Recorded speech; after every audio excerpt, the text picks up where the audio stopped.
Mandy and this is my channel Make It So. Today's video is all about the collaboration that I've had with the lovely Christine from Gemini Stitches about the Itch to Stitch Andy's jacket. Now this is one of my Make 9 plans, and Christine reached out in April asking if anybody else would like to do a collaboration for this pattern. So I was like, yes, I need to get this done for my Make 9. So I reached out to Christine and said, yes, I'd love to do this with you. Now this was in April, and unfortunately due to when I was sick and then various things happening in both our lives, we've only just got round to releasing our reveal today, which is Monday the 3rd of June. So I'm not going to lie, I have been racing to get my make done because I was waiting for some zips to come that were long enough, and I was doing a 12 first just to see how I got on. So I'm going to show you how far I got with my 12 before I started on making the real deal. So I'm just going to show you on Doris. So this is some soft shell that I had in my stash, and I can't remember where I got it from, but I did have visions of making it into some sort of jacket at some point. And originally I cut some out to make my dog a jacket, and I didn't measure her very well and it was too small, so I had a lovely chunk of this fabric actually cut out, but I used it for the hood, so I didn't waste it, luckily.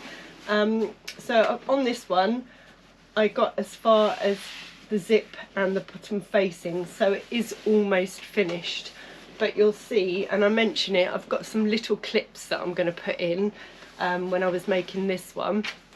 You'll see that there's lots of different pieces to make it up. I'm going to call it my jigsaw jacket because when you put it all together it makes sense, but when they're all in pieces you're just like, how on earth is that going to fit together?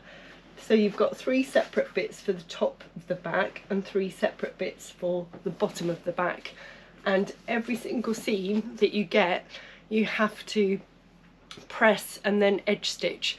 So I got to the point, I'll show you in a little picture how far I got with my cotton, or my thread should I say, on this one, and I actually ran out, so I had to get some more of that as well.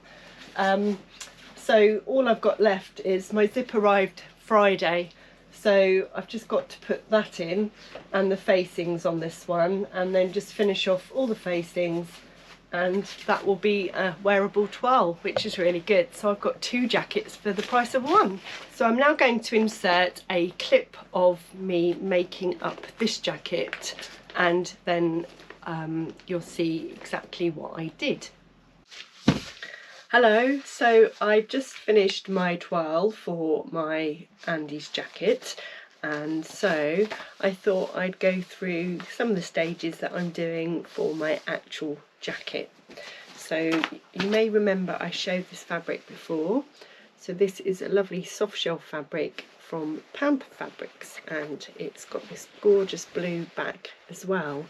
So this has a lot of edge stitching, so I thought it would be nice to make it a little feature on my next make, which is the real thing. And so I've decided on using some teal thread because I thought that would go really nice on the outside with the black background, but also on the inside that would look quite nice because it wouldn't be like too obvious, but it would blend in. So I'm now about to cut it out. This one is not for the faint-hearted. It has 64 steps, and every seam that you do you have to edge stitch. So I have learnt how to use my clapper quite a lot, and I will show you some bits and bobs during this video so you can see what I did. So I'm now going to place all my pattern pieces on there. I'll let you know during the video what adjustments I made for my height, and I hope you enjoy this. This pattern has got 14 pieces, So some of them are just a really strange shape and you're thinking, why on earth would it be that shape? But it does make sense once you've sewn it up. You'll see the different colour here. I've added an inch to the length. So I've done that on the front piece, which is C-cut for me, and on the side front.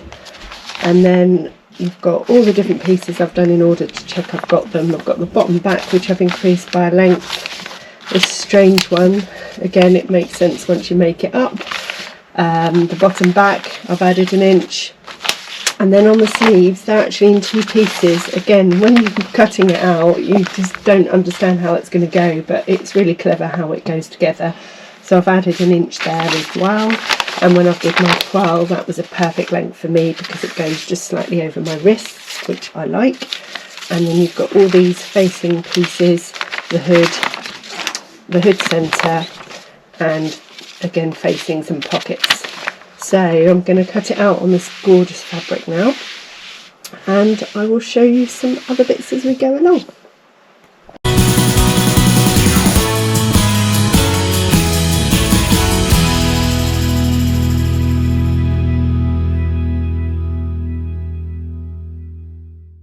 It's taken me a little while because there's so many pieces, but I've got all my pieces cut out. 1, 2, 3, 4, 5, 6, 7, 8, 9, 10, 11, which is your hood plus lining. I don't think this is quite right, but I don't want to have to buy anything else, and it is still the star theme, so I thought that was quite nice. And then I've got 12, 13, which we need to do interfacing as well, and 14, which is the pockets, but that's just the lining material. So the next thing for me to do is start sewing them up, but it is now 12:10, so I'm going to do a little bit of sewing, have some lunch, and then see how much I achieved today.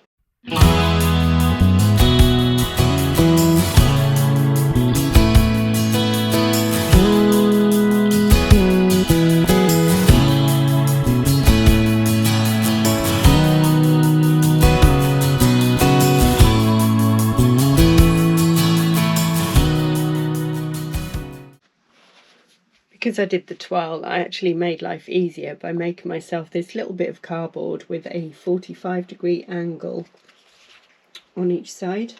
So all I have to do when I'm lining it up for step 12 is line it up to the edge of the fabric, and then I know that is 45 degrees, and that just makes life a lot easier when I'm doing both pockets.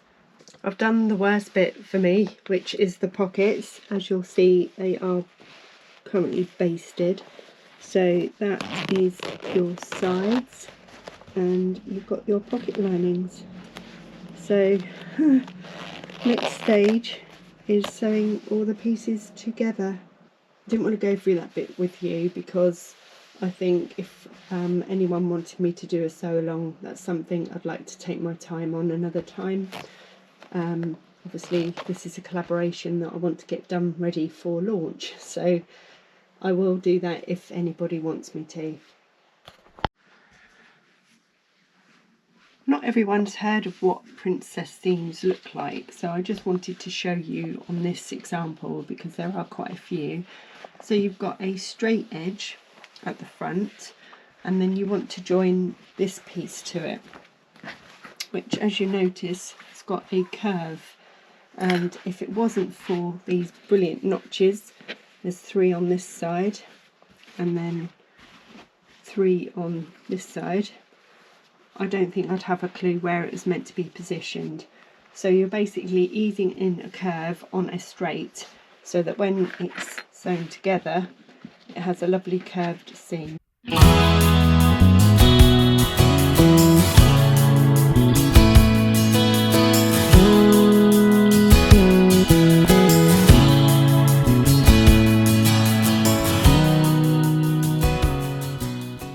So as you would see from the clip, I did increase the length of these jackets by 1 inch, and I used the C-cut pattern. In a video previously I mentioned that I'd sent this pattern for printing, and I'd been asked if I wanted all 7 pages, and I didn't actually need them, but at the time I was in a rush and I was like, oh yes please, I need them all. But each page is a cup size for the front pieces, so I could have got away with the B cup because there is plenty of room around my bust area, but I do like to wear thicker jumpers when it gets cold, so I wanted to make sure that I had room for that. When I do the actual hood with the zip right up, I think if I'd gone any smaller in size that would have been too tight. So there's some tools that I've learnt to use. This pattern itself, it's the first time I've ever made a jacket. It's the first time I've ever used a open-ended zip.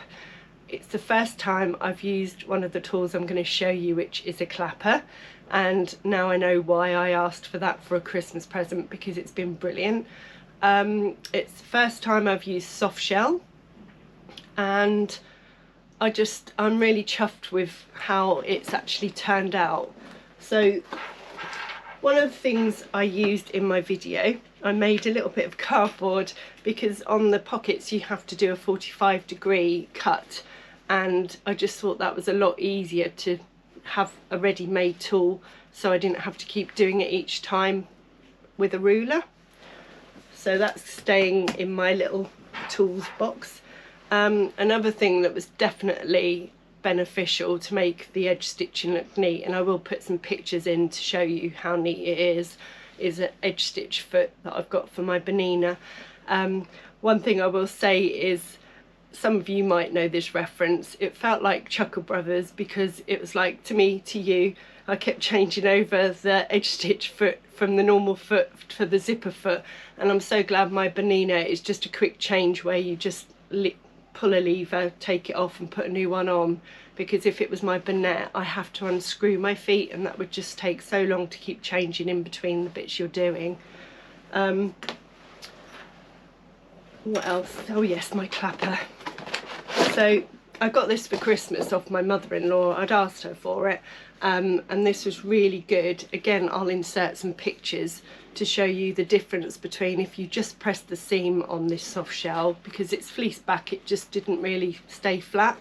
So once you steamed it and put this on top, and I did use a piece of fabric between the iron and the fleece because I didn't want to mark the fabric, but you put that on just for a little while and it just stayed so nice and flat. That was a brilliant present. So in the instructions for the hem, you'll see here hopefully, of my sleeve, I use straight stitches, and the same thing around the hood where you have to do like to secure the facing. It says do zigzag stitching, and I don't like doing zigzag stitching. I've never made it look that neat, so what I did was I overlocked the end of the sleeve and the edge of the facing first, and then I just used straight stitching instead, and I just think that looks a lot neater to me. I hate to think what it would have looked like otherwise. I just thought after all the edge stitching how neat it looked. I really didn't want to then ruin it by doing zigzags, so that was one thing I did differently. So everything was going really well, and then I got to doing the zip part. As I said, this is the first time I've ever done a open-ended zip, and to be honest, I haven't done many zips, so it was quite a challenge for me.